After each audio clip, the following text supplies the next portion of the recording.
வெளிநாட்டில் உள்ள ஹோட்டல்களில் நடனமாடும் வேலைக்கு பெண்களை அனுப்பி வைத்து பாலியல் தொழிலில் ஈடுபடுத்திய மூவரை போலீசார் கைது செய்தனர்.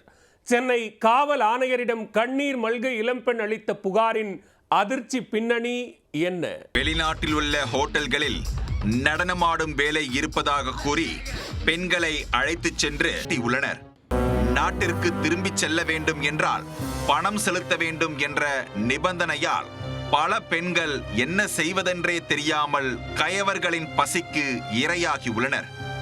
அதிலிருந்து எப்படியோ தப்பித்து வந்த ஒரு பெண் சென்னை காவல் ஆணையரிடம் புகார் அளிக்க இச்சம்பவம் வெளியே தெரிய வந்துள்ளது.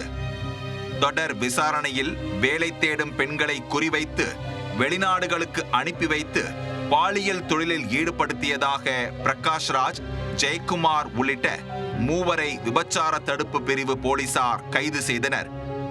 அவர்களிடம் இருந்து வெளிநாட்டு வேலைக்கான விளம்பர பிரசுரங்கள், பெண்களிடமிருந்து பெறப்பட்ட கையொப்பமிட்ட கடன் பத்திரங்கள் மற்றும் ஒப்பந்த பத்திரங்களை பறிமுதல் செய்தனர்.